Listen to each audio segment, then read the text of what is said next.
na malamang Mhm. sa malamang ay tatakbo siya sa 2028.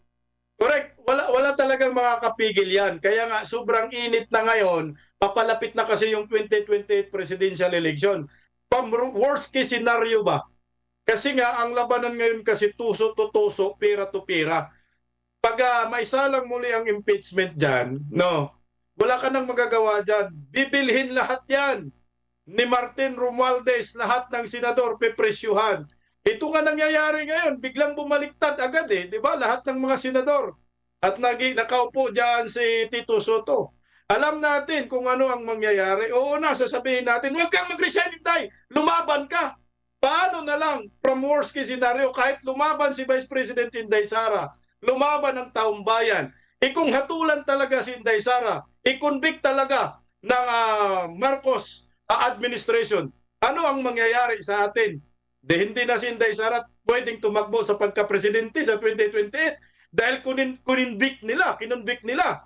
Ngayon, ang punto rin ni BMR, parang ang gusto niyang makita, dapat si Inday Sara tumakbo sa pagka-presidente sa 2028. Kasi nga, para mapagpatuloy yung mga nasimula ni Tatay Digong, paano pa makatakbo kung hinusgahan na dyan sa impeachment at makonvict si Inday Sara?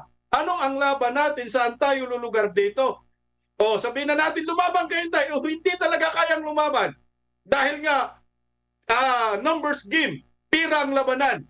Sino ang tatakbo sa 2028? Si Basti na lang siguro. Yun ang nakikita natin. Kasi ganito, sige Day, wag kang mag-resign Day. Lumabang ka Day.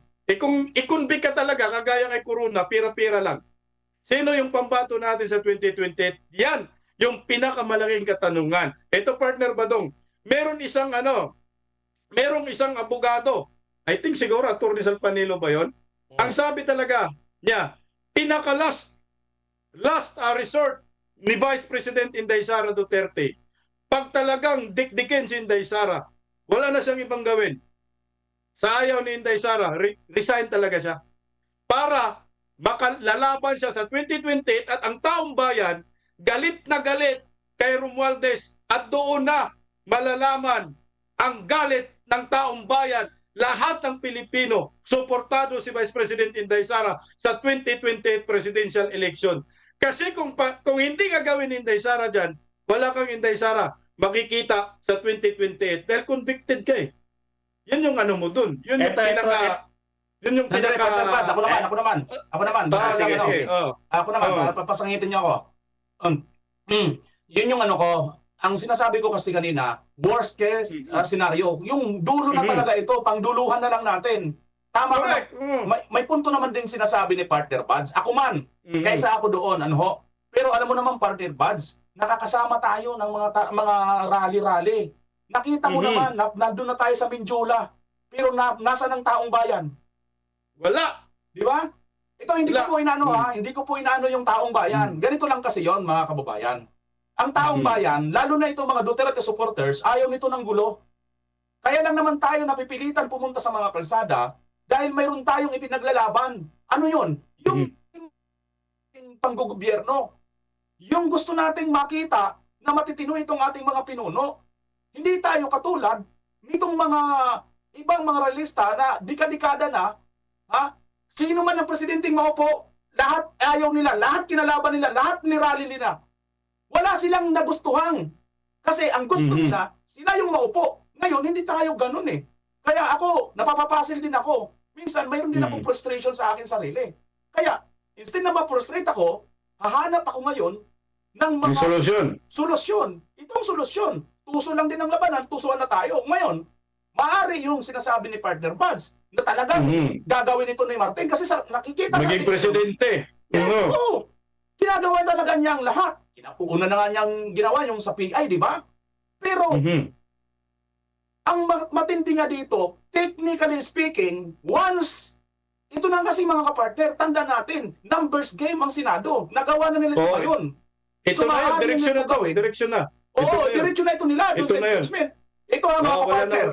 Once na mabuksan na itong impeachment na natutulog na, matagal ng patay, ay malamang, yun na yun. Alam nyo kung bakit mga kapartner? Tatlo ngayon sa mga senador. Yan si Joel Villanueva, si Jingo Estrada at saka si Senator Chess, may issue yan. Isa man sa kanila Babalik dyan natin ngayon. Ang Babalik ligligin. natin yan. Ha? Babalik natin yan. Oo, isa man sa kanila dyan. O tatlo sila. Liligligin yan. Ilan na lang matitira sa atin? Anim Okay. na lang. Ito, Okay, partner. partner. Ako Ito, naman, partner. Ako naman. Sige, sige, Para sige. masagot lang. Ang pinupunto nyo kasi ganito, di ba? Ay, ewan ko kung ito yung punto nyo. Ang punto nyo ba, pagka nag-resign si BP Sara, tapos na yung impeachment? Hindi. Tapos na yung partner. Ang punto ko, kaya nilang gawin ang lahat. Pag nag-resign siya at hindi na siya vice president, halimbawa, nag-impeachment, sa tingin nyo ba ititigil nila impeachment? Ay, nag-resign na. Tapusin na natin to. Pwede pa rin silang magdesisyon ng kinatatakutan yung desisyon. Yung Hindi, sasabihin partner. nyo, Partner pwede. Vance, stop ka. Wala. Tingnan mo si Joseph Estrada. Yung impeachment kay Joseph Estrada at kung kay Tama, yung isa tama pang- yun, tama yun. yung isa pang ombudsman. President, correct kayo Oo. dyan. Nakuha ko Nung na yung nag-res- punto nyo. Pero ito nung pakinggan nag-resign, nyo. wala nang impeachment doon. Wala nang Kasi impeachment doon alam nyo nag-resign. kung, Tapos na. alam nyo kung bakit? Kasi hindi na siya presidente, di ba? Sasampahan na siya ng kaso, di ba? Ang purpose nga nila kung bakit nila ini-impeach, hindi naman para matanggal lang eh. Matanggal at hindi na makatakbo. Ibig sabihin, pwede pa rin nilang ituloy. Kaya hindi nila tinuloy kasi mga desente pa yung mga senador nun eh. Wala na tayong pag-uusapan. Hindi naman natin siya gustong hindi patakbuhin balang araw eh. Ang gusto lang natin sa kanila, tanggalin. Iba yung sitwasyon ngayon. Ang sitwasyon ngayon, gusto nilang tanggalin bilang vice president at gusto nilang wag patakbuhin. Ang ibig ko sabihin, numbers game yan. Pwede nilang desisyonan pa rin, nag-resign si BP Sara. Pwede pa rin nilang sabihin na dinefault niya yung sarili niya, hindi niya pinagtanggol. Kaya ang desisyon pa rin natin, dahil siya ay, eto ang desisyon ng korte sila, di ba? Na hindi pa rin siya pwedeng tumakbo na. Hindi automatic. Kaya nila in-automatic yung kasi wala na silbi. Bakit pa natin habulin si Gutierrez? 'Di ba? Gutierrez. Oo. Pati wala naman siyang silbi sa atin. Hahabulin nila si BP. Si Erap, bakit natin habulin, 'di ba? Wala naman silbi dahil nakaupo na yung bata natin. Ang point ko dito, hindi ba sila pwedeng magpasya rin na hindi pa rin pwedeng makatakbo? Sila lang yung nagkusa eh. Kasi mga decente pa yung mga senador noon. Meron pa silang decency. Ngayon, walang decency itong mga tao na to. Kaya nilang pagpasyahan ng lahat. Kahit na mag-resign. Nag-resign ka nga. Pero magpapasya pa rin kami. Kung ayaw mo nang ituloy, ayaw mo na pagtanggol ng sarili mo, batay sa mga nakalap namin, guilty ka pa rin. Kaya, decision pa rin namin na by the vote of 2/3, ikaw ay guilty, hindi ka na pwedeng tumakbo magpakailanman. Pwede nilang ituloy. Pwede nilang ituloy yun dahil hindi sila mga desente. Ang usapin po dito, meron bang sinusunod yung impeachment court? Pwede nilang gawin yan dahil kita nyo naman, ang impeachment court ay korte by its own. Meron siyang natatangi. Botohan lang nila. Pwede nilang pagpasya niya. Halimbawa, may magsalita, ngayong nag-resign na si BP Sara, ano ang pwede nating gawin? May magsasalita lang dyan. Iminumungkahi ko na ituloy pa rin natin. Dahil yung kaso na yan ay ginawa niya. Alam niyo, partner, hindi natatapos yung kaso na yan para magkaroon ng closure. Magbobotohan sila, ituloy. Partner Badong, Okay, sa kayunan sige. kita sa sinasabi mo. Paalala sa lahat ng mga subscribers, hindi kami nag-aaway, palitan lang kami ng opinion. Normal lang to. Para lang kami nag-inuman. Partner Badong, baka pwede bigyan nyo kami. Bigyan nyo kami ng option. Partner Badong. What for example, Partner Badong, okay, wag ka nang mag-resign, Vice President Inday Sara Duterte. What if hindi mag-resign si Vice President Inday Sara, convict nila. ano yung next na hakbang Yun ni yung Vice sinasabi, President Inday Sara? yun yung sinasabi ko oo. na aksyon ng 32 Yun million. lang. Pag hindi yung Yun- aksyon yung 32 million, wala tayong Oo. magagawa. Di ba? Alangan naman po siya. Pilitin natin yan, Parang isa-isa. partner Badong, naintindihan ko yung sinabi mo. Kung baga umaasa ka sa 32 million. What if ang 32 million hindi gagalaw? Ano Wala. pa yung chance natin? Wala na. Wala tayong magagawa. Dito tayo ngayon. Ngayon, dito sa opsyon namin ni BMR, may magagawa tayo. Ano? Bakit?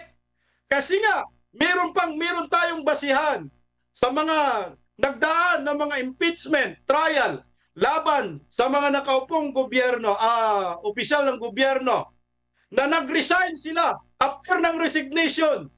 Wala ng impeachment. Dalawa Correct. na yun. Ang nangyayari, yan ang pwedeng basihan natin. Ngayon, what for example, pag mag-resign si Vice President Inday Sara at i-convict pa rin nila kahit wala na yung tao dyan sa posisyon, siguro ang mga Pilipino ay maghurumentado kasi sino ay ang i-impeach nila? Sino yung impeach nila? Wala na. Meron tayong basihan. May Tama. bala tayo at may laban pa tayo na pwede nating ilaban kasi pwede mong sasabihin, o tika, merong nangyayari na. Hindi pagpilitan nyo yung kagustuhan nyo na meron parang impeachment, wala ka nang i-impeach. Sinong i-impeach mo? Wala nang i-impeach.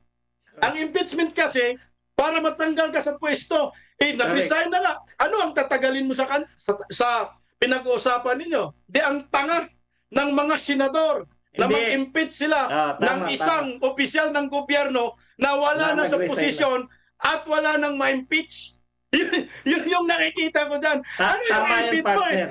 Kaya nga, wala namang may impeach. Pero ang punto mo dyan, gagawa pa rin kasi sila ng paraan kahit wala na. Talagang gusto patagalin, patalaga nila si Inday Sara tuluyan. Pero ito na nga, ito na yung pinaka-worst case scenario na pwedeng hindi mapigilan si Vice President Inday Sara sa pagkapangulo sa 2028 presidential election. Kasi kung aasa tayo sa 32 million mga pikat nila, tayo na nga lang, hinahayaan lang tayo doon sa excess right. Diyan sa Liwasang Bonifacio, hinahanap natin yung 30 million, hindi man nagsilabasan. Kung lumalabas na nga yung ugat natin, hoy, nasa na kayo? Pati doon sa Villamor Airbase. Tingnan mo si former President Duterte sa Villamor Airbase. Nandun kami. Sino lang nandun? Nandun si BMR. Kami mga DDS. Naghahanap kami ng 32 million. Tayo nagiging Duterte diehard supporters because of former President Duterte. Kinidnap na si Tatay Digong. Nasaan ang 32 million? Naaasahan natin kung gagawin nila kay Vice President Inday Sara pag i-convict nila si Vice President Inday Sara, worst case scenario. Wala kang nagpakita, kinidnap si Tatay Digong. Tayo lang mga vlogger, ilan lang. Nasaan sila? Ito yung pinakatanong natin dyan. Magkipagsapalaran ba tayo sa 32 million? O meron na tayong solusyon na pwede pa tayong lumaban? Yun ang nakikita ko yung partner. Okay, diretso na tayo partner. Meron pa ba kayo? Ito. Ang sarap sa partner. Teka muna. Partner, Ang sarap ng topic natin. Kaso nga lang, may oras. Sige, tuloy. Pagbigyan natin. alam mo naman, lang kasi dito, di pa sumasagot natutuwa. eh. Hindi. Magsasalita ka. Ang maganda po rito, pati po yung mga viewers natin, natutuwa. Alam po nila na hindi tayo nag-aaway, na tayo Correct. nagpapalitan lang ng kuro-kuro. Yan, Kuro-kuro. partner. Tuloy mo na, BMR. Ayun. BMR. Yun na yung ano ko dito. Yung sa akin lang naman kasi ay option ito. Humahanap lang ako na maaaring makatulong sa ating Vice President kasi ginawa na po natin ang lahat. Tayo man dito, kasama po tayo sa mga rally. Pero sabi nga ni Partner Buds, hindi natin mapipilit itong mga ito.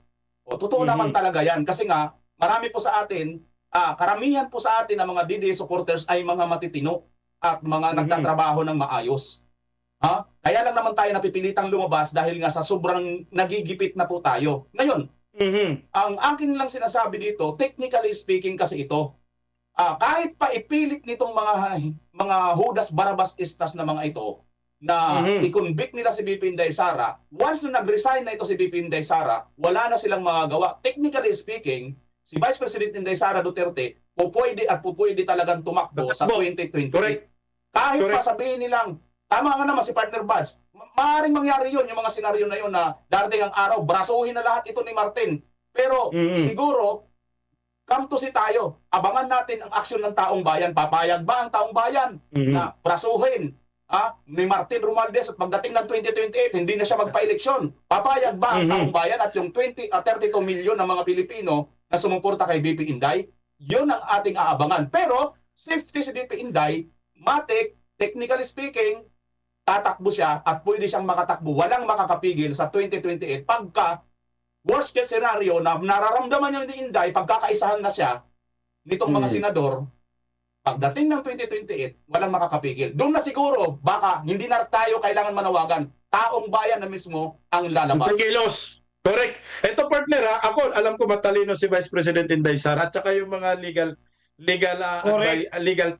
team niya. Pero tayo dito, kuro-kuro lang po tayo. Sa mga DDS, wag po kayong magalit sa amin.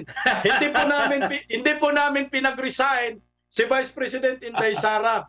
Ang amin doon ay worst case scenario lamang. Pwedeng gawin. Pero hindi namin sinasabi, mag-resign ka na Inday ngayon para maging presidente na si Tambaloslos. Tumututol nga ho tayo doon. Worst case scenario yan. Pero at the end of the day, ito ay komentaryo lang namin. Ang masusunod pa rin ito at ang Ay si BP Inday Sara. Ay si BP Inday Sara pa rin. At maghihintay na lang tayo kung ano po ang desisyon ni Vice President Inday Sara Duterte. Sabi naman ni 13, hawak mo ba ang isip ng 32 milyon? Hindi, isip nga ng asawa namin, hindi namin nahawak. 32 milyon pa kaya? Kumbaga, ito po ay exercise lang po ng mga sinasenaryo. Mas maganda naman to kaysa sa mga chismis ang pag-uusapan natin at mga kung ano-anong mga away tungkol sa humba. Ano to, healthy conversation. At least tayo, sa susunod nga, gawin nating madalas to para... Oo, mas maganda. Alam mo, mas maganda kasi talaga yung ganito kasi hindi naman tayo scripted eh. Tayo po ay natural sa Birada Agila, natural po yung koro-koro, magkaiba po kami ng kaunawa at kanya-kanyang freedom of expression at freedom of speech. May mga kanya-kanyang talino tong mga to. Partner, medyo nalulungkot na sila, no? Pasayahin muna natin. Ibig sabihin sa inyo pong mga viewers, wala pa po yung senaryo na magre-resign si BP Sara. Wala pong ganun. Correct. No? Napagkwentuhan lang to, nagtalo-talo lang po kami. Pero sa hinagap sa tingin ko, wala talaga. No? Mula lang po yan sa malilikot na pag-iisip ng mga Birada Agila members. Pero asahan po ninyo, anuman yung maging desisyon ni BP Sara, lagi po tayo nakasuporta kasi ganun po tayo, no? Maghanap tayo ng leader na sa tingin natin ay magkakaroon ng pag-asa yung Pilipinas at suportahan natin kung anuman yung kanya. Kaya ngayon sinasabi nila, sino Vice President mo, Badong? Bahala na po si BP Sara dyan sa Vice President niya. Kung sino ang gusto niya maging Vice President. Ang tandaan lang natin, kaya may pag-asa tayo dahil ilang beses na po nagpahayag si BP Sara na malamang sa malamang ay tatakbo siya sa 2028. Correct. Wala talagang makakapigil yan. Kaya nga, sobrang init na ngayon, papalapit na kasi yung 2028 presidential election. Sari-sari, maraming salamat sa pakulay. Tingnan nyo po ha, yung 2028 presidential election, palapit na. Kaya ngayon, naghahanap na ngayon ang mga kalaban ng mga Duterte kung sino yung pamalit kay Martin Romualdez at kung papaano si Martin Romualdez makapasok dito sa posisyon pinapangarap niya na maging presidente. Yun yung iniisip na ni Martin eh.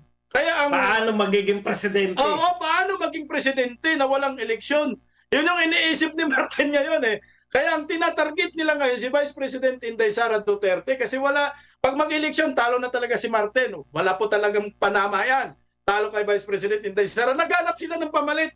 Hello, Jit Bascon. Salamat sa pakulay. Kaya ito, mukhang nakahanap na po sila ng pamalit. Lumabas na sa sorbe. Alam niyo po ba kung sinong pamalit? Ito sa akin lang ha. Yung pamangkin ng Senate President ngayon, Senate President na nakaupo ngayon na si Tito Soto.